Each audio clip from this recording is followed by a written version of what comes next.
अस्सलाम वालेकुम एवरीवन।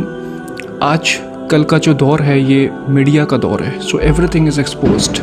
आप देखें कि एक न्यूज़ चैनल में जब किसी होस्ट को, किसी एंकर को हायर करते हैं तो उसमें ये देखते हैं कि वेदर शी इज़ ब्यूटीफुल और नॉट, वो खातून खूबसूरत है या नहीं है। और मैं आपको बताऊं कि न्यूज़ पढ़ना बाद में, आर्टिकुलेशन सब बाद में, सबसे इम्पॉर्टेंट चीज़ जो देखी जाती है किसी भी एंकर को हायर करने के लिए या को होस्ट को हायर करने के लिए, उसमें सबसे इम्पॉर्टेंट चीज़ यही है कि वो लड़की खूबसूरत है या नहीं है।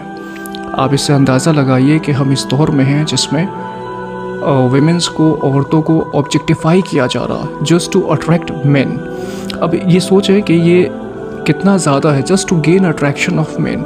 इस दौर में हया की धज्जियाँ उड़ा दी गई हैं। आपने गौर किया होगा कि हमें से बहुत सारे ऐसे लोग हैं जो चाहते हुए ना चाहते हुए कई बार ऐसी चीज़ों को देखते हैं जो हमारे लिए बिल्कुल देखना जायज़ और हलाल नहीं है, लेकिन फिर भी नज़र पड़ती है बिकॉज मुआशरा, माहौल ही कुछ पूरा ऐसा है। आप देखें कि अब सवाल उठता है कि इस दौर में इंसान क्या करे, इस दौर में अपने आप को कैसे महफूज रखा जाए।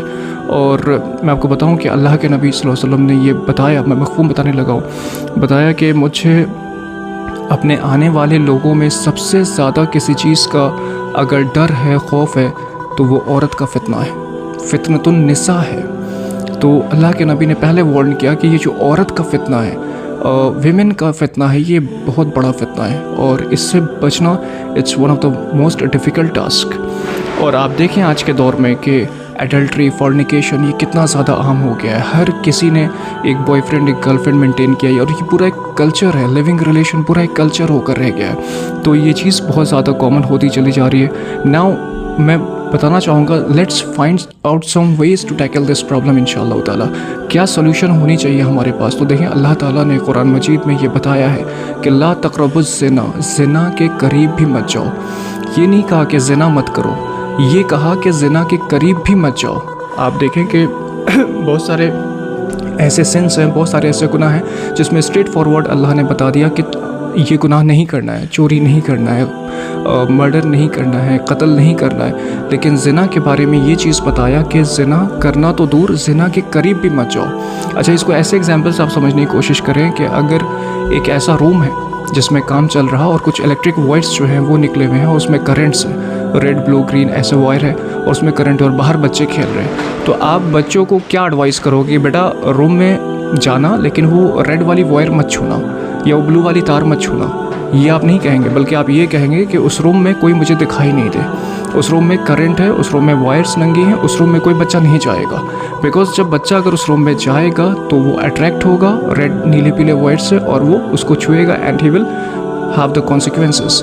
तो आप इसी तरीके से, दिस इज़ व्हाट इज़ वला तक़रबुज़ ज़िना, के मतलब ज़िना के करीब भी मत जाओ। हर वो चीज़ जो आपको लीड करती है ज़िना की तरफ, हर वो चीज़ ऐसी जो आपको लीड करती है, वो कहीं ना कहीं you will land in the process and you will land in adultery.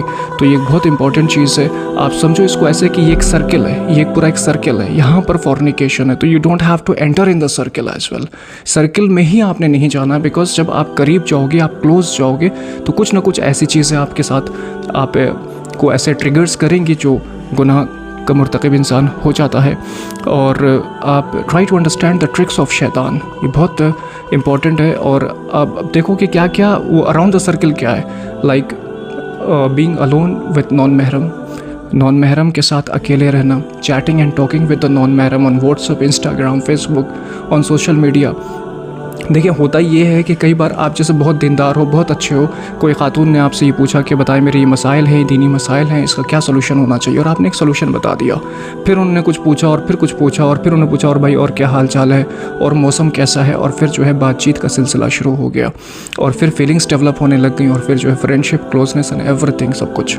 तो यही चीज़ है कि जो फर्स्ट इंस्टेंस जो है, फर्स्ट जो चीज़ है, उसको वहीं कट करना है, वहीं रोकने की ज़रूरत है। उसी तरीके से अगर आप कॉलेज स्टूडेंट्स हो, कॉर्पोरेट्स में हो, यूनिवर्सिटी में हो, आपके डिफरेंट प्रोजेक्ट्स हैं, बहुत सारे काम पे आप इकट्ठे काम करते हो। होता क्या है, काम तो कर रहे हो वो ठीक है, लेकिन कई बार ये होता है कि लेट्स हैव डिनर टुनाइट, साथ में डिनर कर लेते हैं, लंच कर लेते हैं, लेट्स हैव चाय एंड कॉफ़ी, उसमें क्या बुरी बात है? तो यही चीज़ है। फिर आप चाय कॉफ़ी पे जाएंगे, साथ में बैठेंगे, बातें होंगी और फिर क्लोजनेस, फ्रेंडशिप, फीलिंग सब कुछ शुरू हो जाएगा and you will land in मोहब्बत, love and all such stuffs. तो यही चीज़ है कि जब there is some starting phase, वहाँ पर कोई ना कोई स्टार्टिंग फेज़ है जिसको आप कहीं ना कहीं आप अप्रोच करते हो और फिर you land in adultery and you आप विक्टिम बनते हो इस गुनाह का। तो ये बहुत इंपॉर्टेंट चीज़ है। दूसरा आप जाने, जैसे कि बताया, try to understand the tricks and the cleverness of शैतान। शैतान इज़ वेरी पेशेंस, बहुत बड़ा आलिम है वो, बहुत उसको इल्म है, बहुत कुछ जानता है वो, तो बहुत सब्र। वो ऐसा नहीं कहेगा आपसे कि नमाज मत पढ़ो अगर आप नमाजी ही नहीं कहेगा आप नमाज मत पढ़ो, आपसे कहेगा नमाज पढ़ लेना, नमाज बिल्कुल मत छोड़ना, लेकिन अभी पहले ये काम कर लो, फिर आप वो काम करोगे, फिर अच्छा पढ़ लेंगे अभी, फिर थोड़ा सा इस तरह से आपको डिले करते करते आपको नमाज आपकी कज़ा करा देगा। तो उसके पास बहुत सारे हरबे हैं, इसलिए आपको जो है इन चीज़ों का बहुत ज़्यादा ख्याल रखना है। कई बार ये भी चीज़ें ख्याल आता है दिन में कि she is very polite, she is very good in nature, बहुत अच्छी खातून हैं, बहुत अच्छे से बात करती हैं, क्या बुराई है बात करने में, ऐसे वसवसे शैतान डालता है। लेकिन आप यकीन माने कि यही सब चीज़ों से इंसान फिर अट्रैक्ट होता है। और अल्लाह के नबी ने ये बताया कि शैतान तुम्हारे दिलों में उनको ऐसे हसीन बना के पेश करता है, इतनी हसीन होती नहीं है वो। तो नॉन महरम को शैतान का ये एक चाल है जो हमारे जहन में, हमारे दिलों में उसका एक तसव्वुर क्रिएट करता है, she is very good, she is very awesome, बहुत प्यारी, बहुत अच्छी, लेकिन दरअसल ऐसा होता नहीं है। तो ये सब कुछ है। तो देखें आज के ज़माने में ये बहुत इम्पॉर्टेंट है कि आप अपने ऊपर जो है अपना मुहासरा करें और स्टेप बैक, पहले रुक जाएं इससे पहले कि आप लैंड करें। तो ऐसे कोशिश होती है मेरी दीन के ऊपर जो है कुछ अच्छी और इम्पॉर्टेंट टॉपिक्स को मैं कवर करूँ और आपके सामने बातें रखूँ जिससे कुछ सीखना और समझने को मिले, और कहीं ना कहीं हमारे ऊपर भी फ़र्क पड़ता है ऐसी दीन की बातें करने के लिए। तो चलो अपना ख्याल रखें, दुआ में याद रखें। Till then take care. I am doctor Shahrukh Hasan signing off. Thank you.